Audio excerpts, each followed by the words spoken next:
Ever on the hunt for more vaccine news?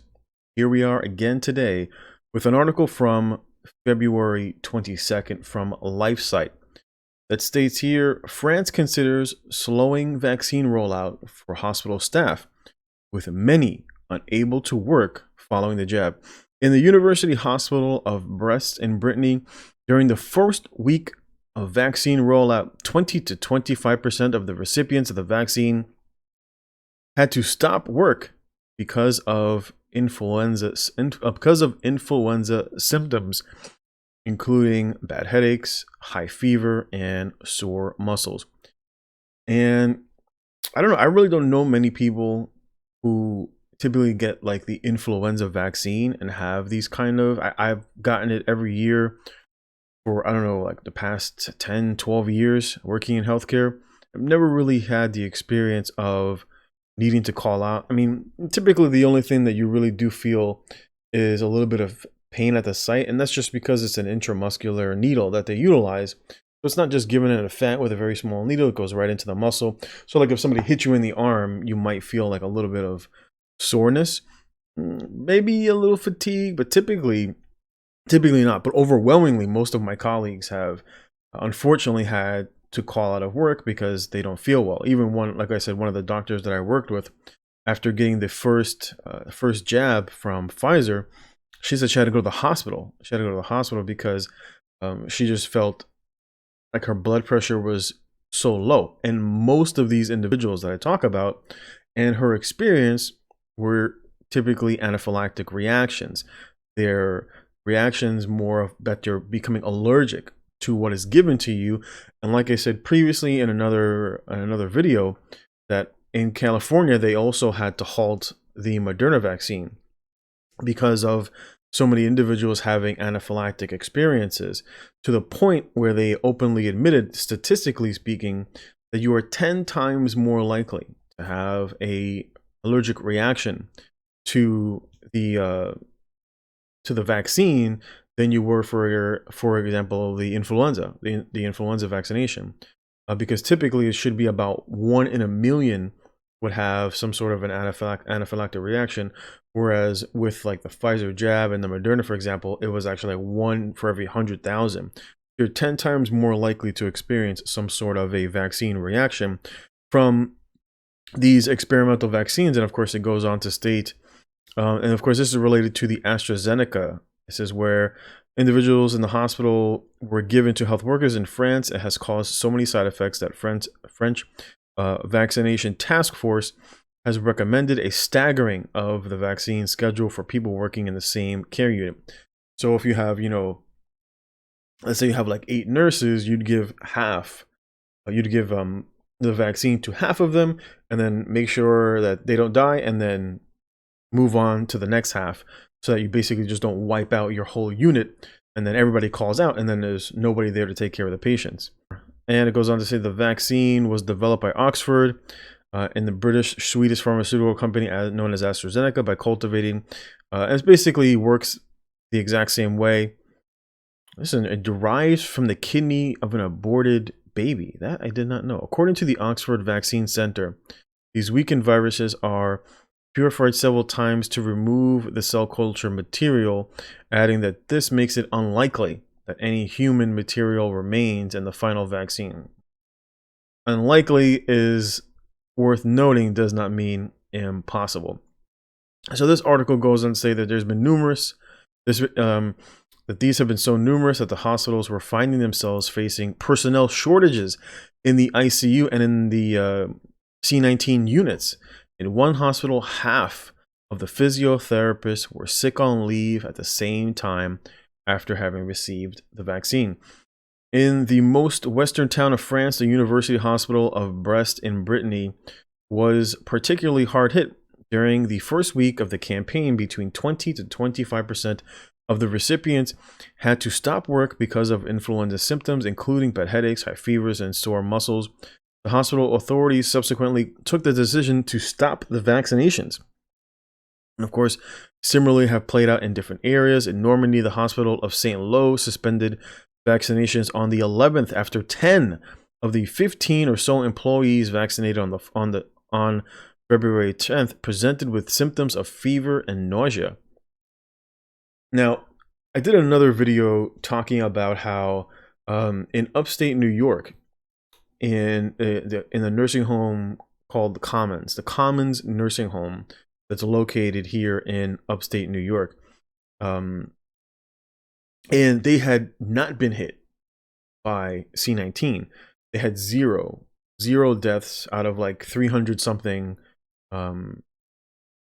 nursing home residents. And then of course they started vaccinating, and then it just exploded like wildfire, where I think it was like 20% of them started presenting with symptoms. They had like numerous deaths. I'll link the video at the top so you can take a look at that. And it was funny because, I shouldn't say it's funny, but what's his name? Rand Paul. I originally heard about it. Rand Paul had posted it on his website, but I saw it somewhere else.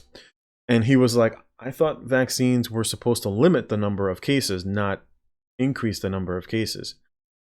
I'll link the video, and of course in the video I always link all of the sources for the material that I find in the videos talking about the vaccine. And of course there was another CNN, I remember in another video that I did, where a CNN doctor had stated that you should not be surprised if elderly patients start dropping. It's basically the language that they used, that once they start vaccinating, it says, you know, don't be surprised if you start seeing a lot of elderly people die.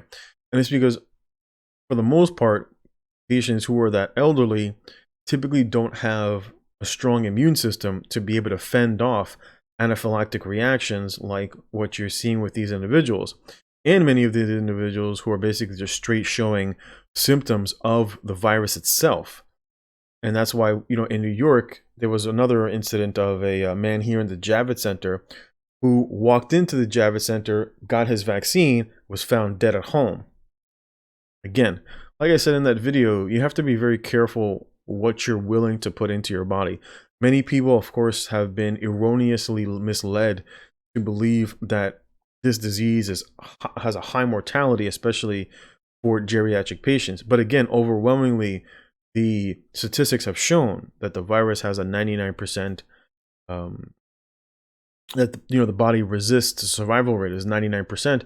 For most geriatric patients, I think it's around 95 or a little higher, like 95 point something in terms of survivability. And of course, the vast majority of the cases of elderly patients that I've worked with, typically, even if they got the flu, they would have been more than likely landed in the hospital. You have to always take into consideration hospital mistakes, or medical errors are the third leading killer of most patients.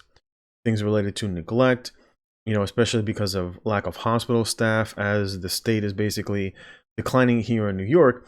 And so we don't have the staff, like, for example, we did slightly after the peak. During the peak, we had no staff. And of course, when you have a high patient to nurse ratio, it just means that you can't watch many of these patients. And unfortunately, you may walk into a room and that person is dead.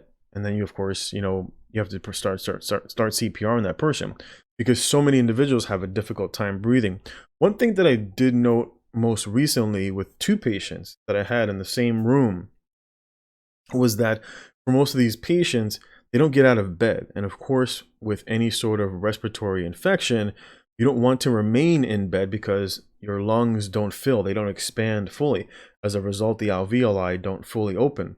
Then of course you end up with a buildup of mucus, and of course that stops perfusion. It inhibits perfusion, which is what mostly affects many of these patients when they develop what is called viral pneumonia, which is what they end up with.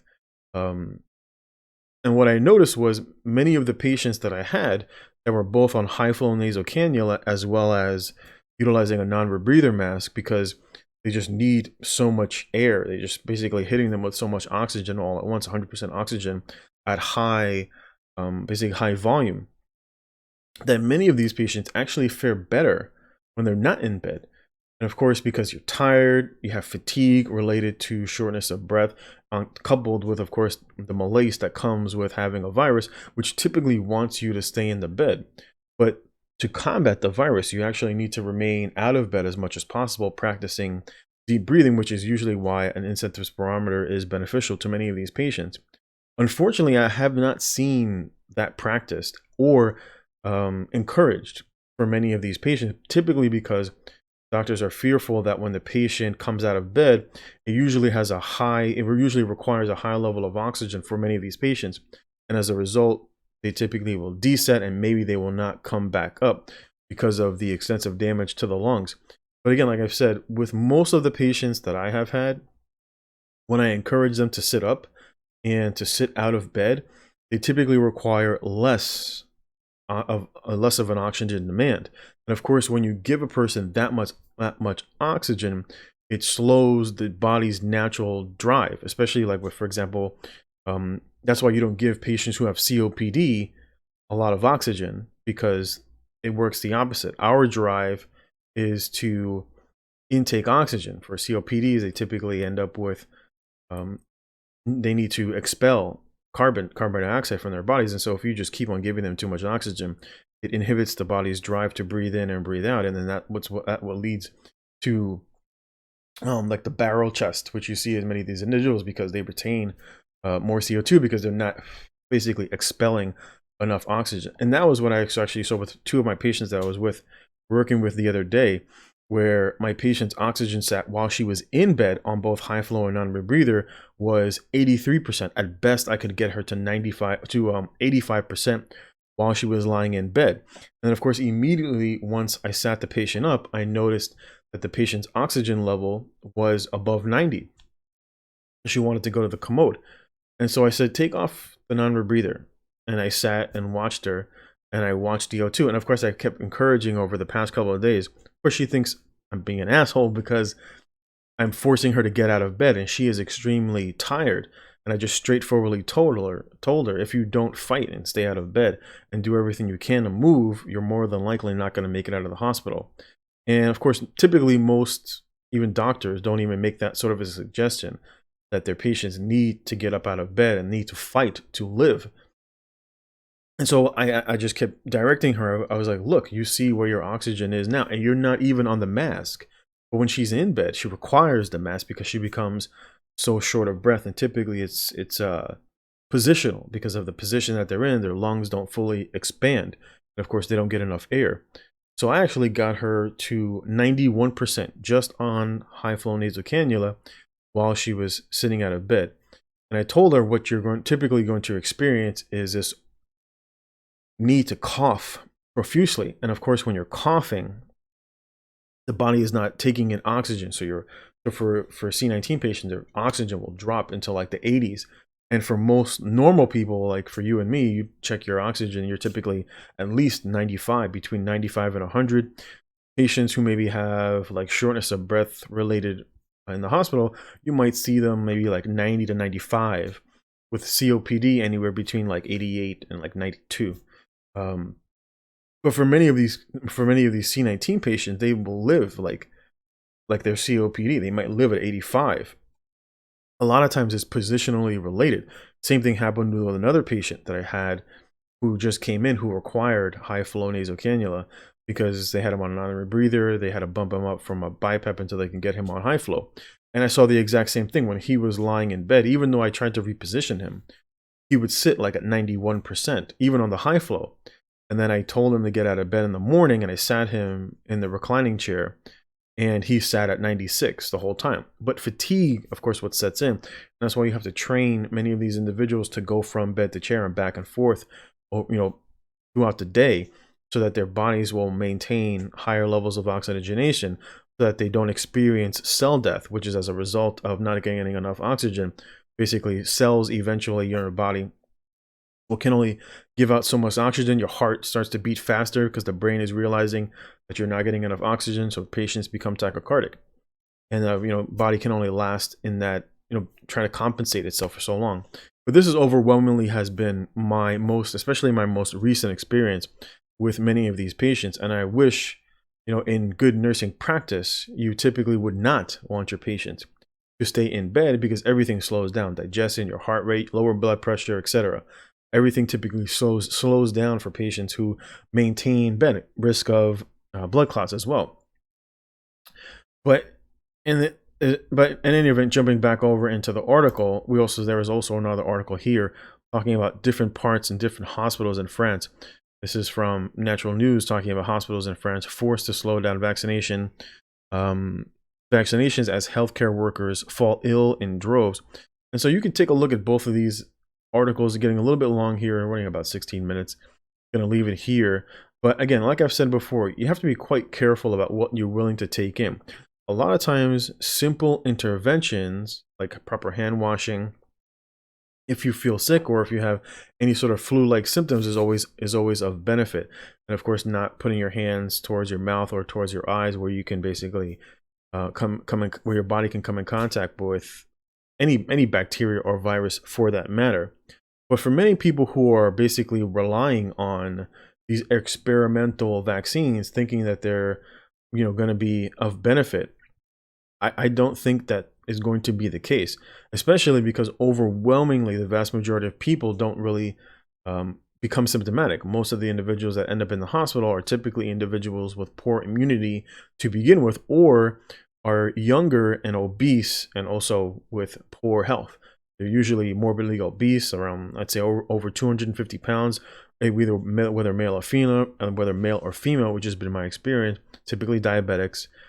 Typically, obviously, because of the area where I work, you see mostly Black Hispanics that come in because you have obesity rates that are higher within the Black and Hispanic community. And of course, as a result of poor diet, lack of exercise, they typically are more on the obese side with things like high blood pressure and high cholesterol. And of course, they don't follow, a healthy diet. And so that impacts their ability to fend off a novel virus. But of course, that's something that isn't really discussed. It's just more talking about healthcare and systemic racism, etc., etc. But I'm going to leave it here. Anyways, thank you very much for watching. I'll catch you next time. Feel free to like, comment, and subscribe. And I'll see you on the next video. Thanks for watching. Take care. God bless.